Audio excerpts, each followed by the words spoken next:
Before we start, we need to review what these symbols mean. This means the I form, you, he, she, it, we, y'all, they. The forward-looking head, it means forward-looking or prospective into the future. Backward-looking head is backward-looking or retrospective into the past. Also, the passive forms we know now.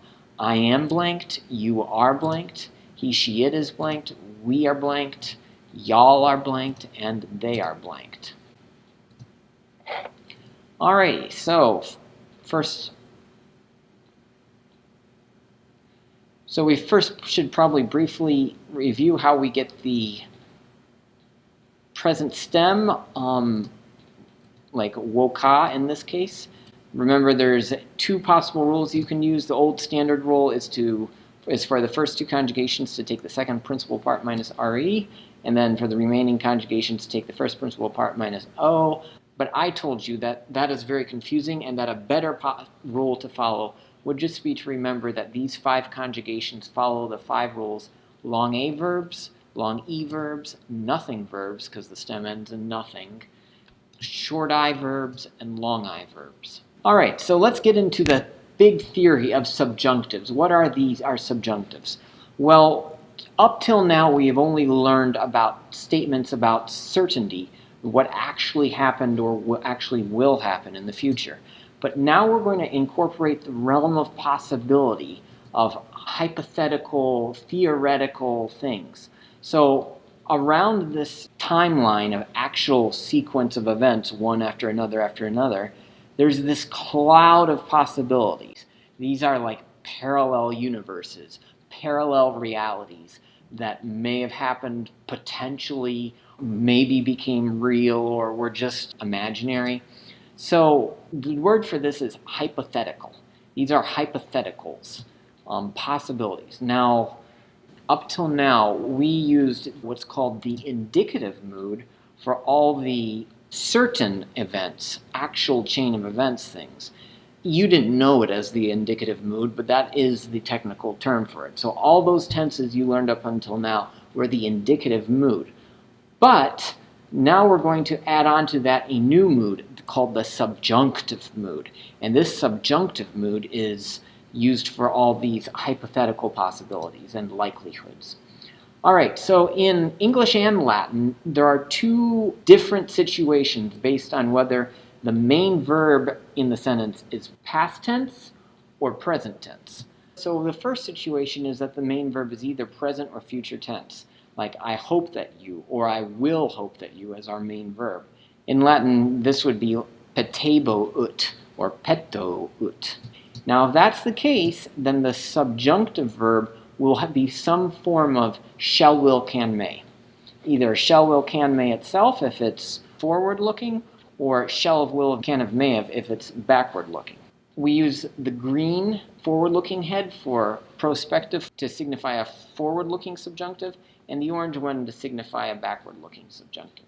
Notice how as the main verb shifts from future to present, the cloud of subjunctive possibilities shift with it. So wherever that main verb goes, any given subjunctive in its cloud is relative to its time. All right, so this is called the relative time rule, that the subjunctive is only secondary, and its exact time on the timeline can only be determined after you determine the time of the main verb, which is primary. So the main verb determines where in time the subjunctive's verb can occur. Notice that as the main verb becomes closer and closer to the present, at times the shall of, will of, can have, may have form here extends all the way back into the past. So even though this is a present or future tense main verb, the shall of action could have gone on back then. Now the second situation that can occur is when we have a past tense main verb. This could be any of the 3 past tenses that you know already. Perfect, like I hoped that you, pluperfect, like I had hoped that you, and imperfect, like I was hoping that you. And there's your Latin forms. If the main verb is any of these 3, then the subjunctive will be should, would, could, might, or should have, would have, could have, might have, based on whether we want to talk about looking forward to a future possibility or backward to a past possibility of what might have happened. Again, here too, this also follows the relative time rule.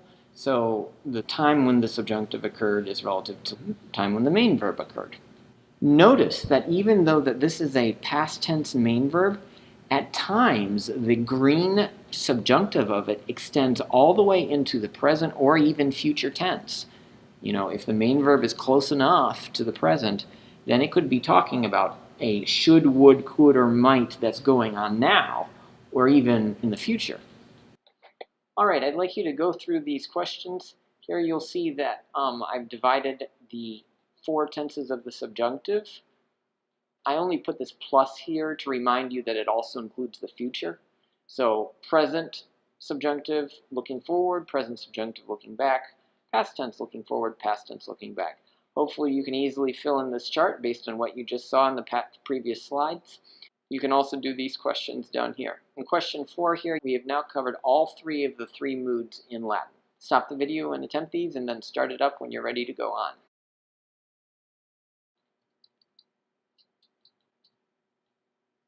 All right, we have also by now covered all 5 attributes of a verb, which are all the ways that a verb can change. And this is actually something that you should memorize. I want you to try to list from your mind as many of these possibilities as you possibly can. And there are clues over here that you can click on to help you if you are using the downloaded PowerPoint. So stop the video now and try to fill this in, and I will put up the answers shortly.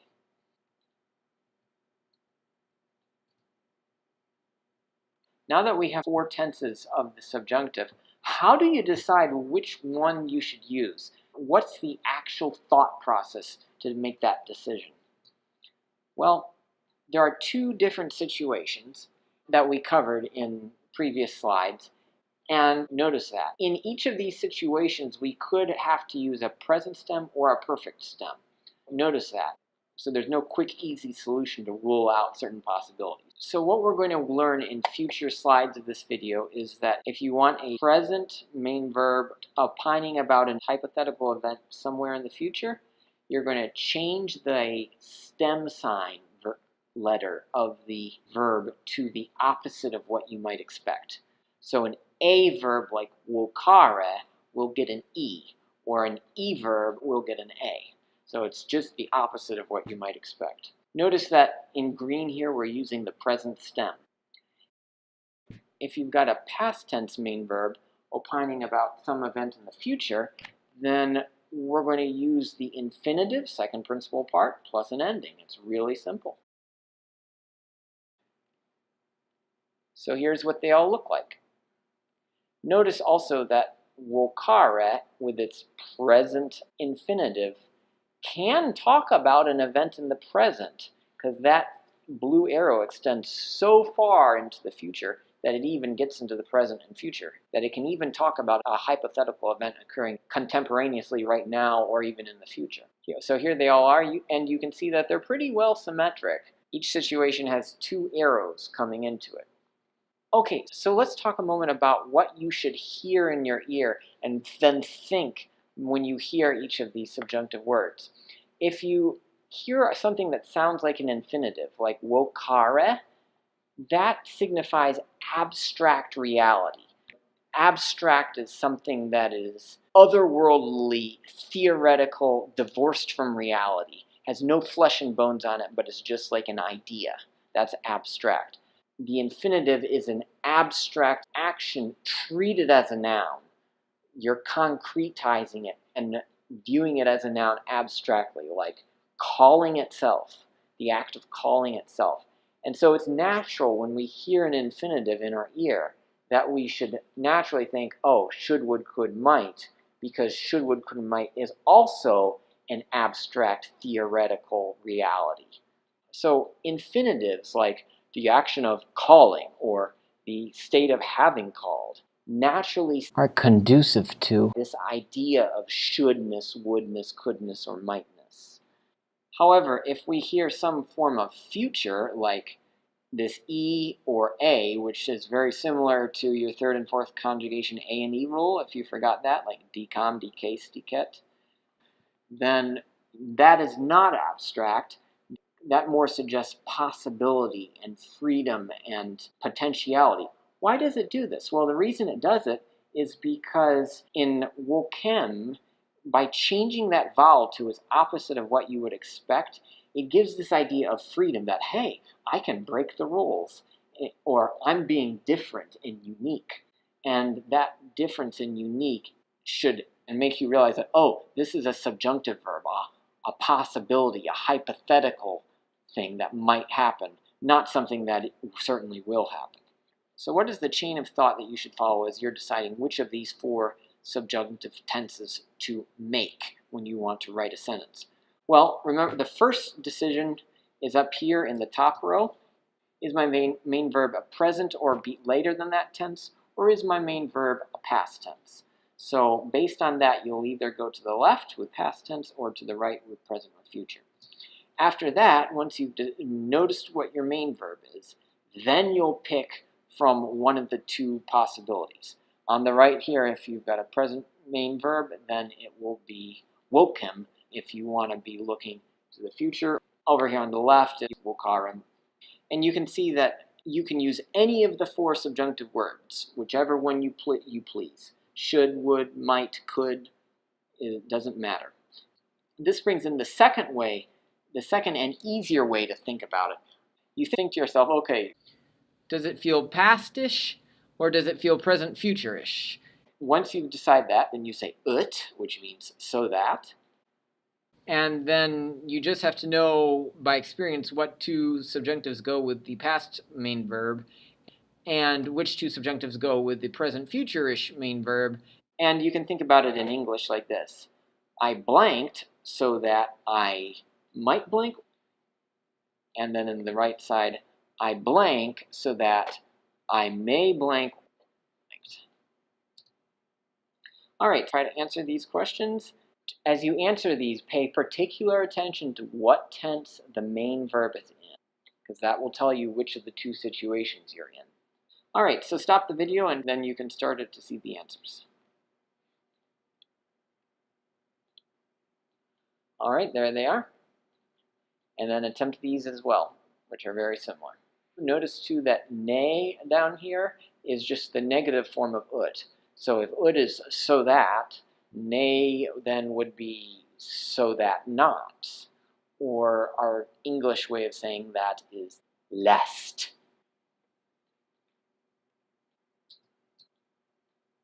All right, so now you have a good grasp of the concept of the subjunctive. Now we just need to get really good at writing these subjunctives, and that's what we're going to do in this next part of the video. All right, so here we're in the second of the three parts of the subjunctives video. Okay, so that was one tense. Now we're on to our second tense. This is the past forward looking. And so this is the green area that you saw earlier in the show. And you can see this one has the infinitive as part of its stem, wokarem. And so we need that infinitive is going to imply abstractness. This is going to connote an abstract or a virtual reality, not something real, not something actual, but just abstract in theory. And that's going to give us our English translation, should. It should, or it might, or it would happen. If it would happen, is it really happening? No, no. So that's the sense of this tense. So what is abstractness? Well, see this cube over here? That's a real thing, but our mind has the ability to abstract away from various aspects of it until it gets barer and barer and starker until you are just left with nothing but the intellectual definition or concept. So that power of abstraction which you have in your mind is what enables us to have this subjunctive tense, talking about what hypothetically should or might or would happen. So, how do you make this? Well, the infinitive, the present infinitive, it means to blank. And that is a concretization or abstraction of a verbal action into a noun. So vocare is actually a noun. It doesn't look like a noun. It doesn't look like a person, place, or thing. You can't point to it anywhere, but it is grammatically a noun. And you will learn that later on when you learn the gerund, that this infinitive can actually decline, and it becomes vocandi, vocando, vocandum, vocando. That's not this lesson here. But in any case, this is the idea of calling itself. And onto this idea, we're going to tack the endings to let us know who is doing this abstract, virtual, in principle, not real, but hypothetically imaginary calling. So the way you do it is you put the ending on just like that. And this is going to mean doing the being, as it were, of running. That's what the sense of it is. When you say curret, you're saying he is doing the curret, the as it were existence of running. And again, this is an abstract event. It's not like it's really happening somewhere, except in your imaginary mind. So the standard translation for that then is he might run in this imaginary abstract reality.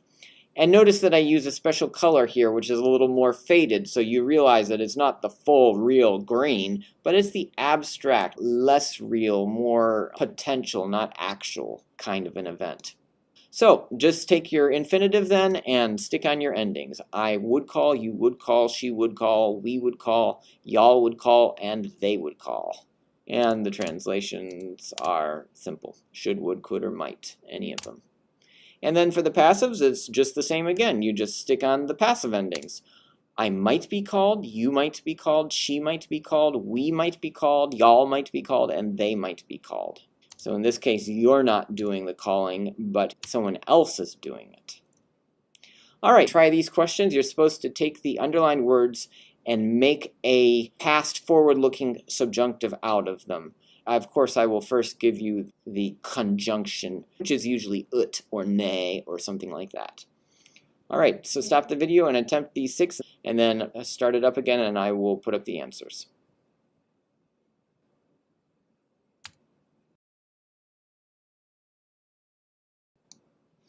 All right, so bringing it all together.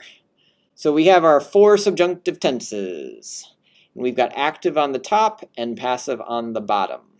And so the actives, again, were Ben read a diary, and then vocarem, and then down in the passives it will be blanked of whatever was in the active. So may have called becomes may have been called. Would call becomes would be called, and would have called becomes would have been called. And the ways you make these are in the present forward looking, you just tack on the Arrestur Mermini inter endings. Same over here in the third one, the past forward looking, just Arrestur Mermini inter endings. May have called, might call, or would call. Put them all together and they look like a mess, but we can organize them a little more nicely. And then in the passives, may be called, and then might be called or would be called. And notice that the green spheres have green stems. So get these things straight in your mind. All right, and then the last thing in this part of the video is irregular verbs. The verb to be and the verb to go. And these do not have a passive, because you can't say I was beed or I was goned. No, no, no. So they only have active. And we have the principal parts of go down at the bottom here now. In our 4 tenses, these are going to follow the expected patterns except in the present forward-looking subjunctive. So there, sum becomes sim, and eo, is, it, imus, itis, eunt becomes eam, eas, eat, eamus, eatus, eant. We shall go. And these 2 are irregular, just in this subjunctive tense only. The others follow the rules. Present infinitive plus ending, And the translations are exactly what you would expect. So, tense review. Where in the timeline do each of these occur? Hopefully you can do these now. If you don't want me to tell you, then press M on your keyboard to mute it so you don't hear what I say. Present forward-looking, past forward-looking, present forward-looking, present forward-looking, past forward-looking, past forward-looking, present forward-looking. Oh yes, and this is a form of the verb to want. Wolo, I want, becomes wellim, I may, well, shall, can want. It's a nicer way to say it than just to say, I want it. Wellem is I would want, I might want. It's a nicer way to say it. Present forward looking, past forward looking, and that's them all. So see if you can do it now without colors. Good luck. Stop the video and start it again when you want to see the answers. All right, so now all that is left is to figure out how to use them in sentences. And that's going to be the third and final portion of this subjunctives video. This is the third and final part of the subjunctives video, and in this we're going to bring it all together and figure out exactly how to use subjunctives in sentences. And there are about 7 or 8 different kinds of subjunctive clauses, which will take a subjunctive, and we are going to learn them now. The ones above the line here are all forward-looking or prospective, so almost all the verbs are present stem subjunctives. They are the result clause, the purpose clause, and the indirect command. They almost all use uti, so that, or ne, so that not, or lest. The one distinguishing factor is the result clause often has this adverb tam, so, or some form of it like tantus, talus, tantopere, totienes, and etc. It may also have itas, which means so. So, first let's go through the 3 simple subjunctives that were above the line, which are only forward-looking. So, they all use uti or ne, so that not, and they all use subjunctives that are forward-looking with a present stem, not a perfect stem. Result clause, symbolized by this ricocheting ball, and the distinguishing factor is a form of tam, usually.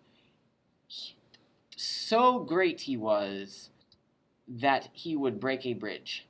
Now, hopefully you will never say something this cruel to someone. That's really not nice to say, but it demonstrates what a result clause is. That something is so much that, in theory, it would result in some way. Tantus is the same. Tantus erat, so great he was that he would break a bridge. Or talus, such he was as would break a bridge, and so on. And then, of course, in the present or future main verbs, it becomes a present-looking, forward-looking subjunctive instead of a past. So, as may break a bridge. So great he is as he may break a bridge, that he will break a bridge, things like that. Ita can also substitute for tam, although I don't see ita very commonly. It's almost always tam. Okay, so next up is the purpose clause in the middle in the pink. This is anytime someone wants and wills to do one thing for another. I'm doing X so that Y. That's a purpose clause.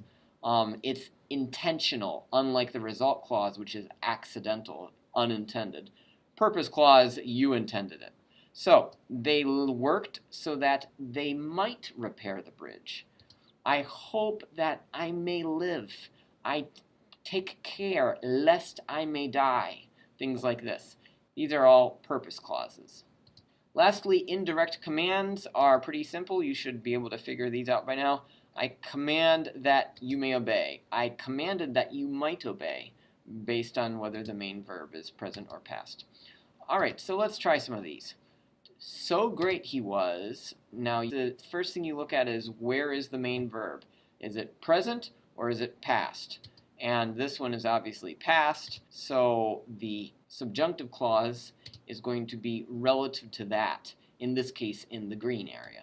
So great he was that he would break a bridge. Could break a bridge.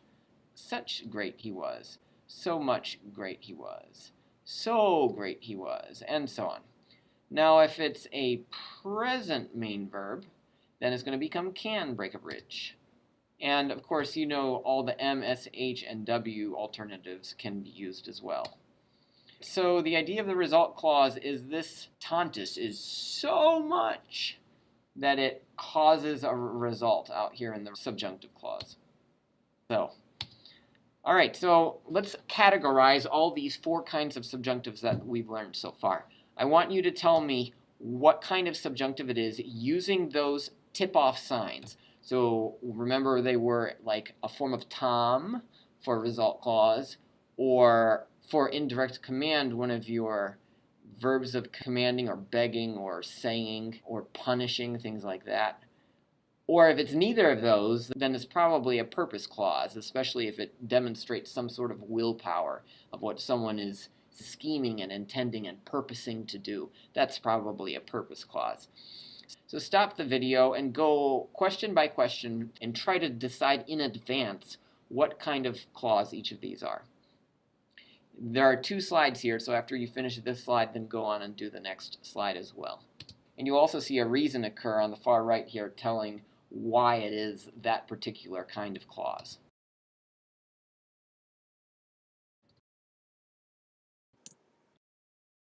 All right, so that's it. So good luck and enjoy it, and start reading these subjunctive clauses like an expert. Walete.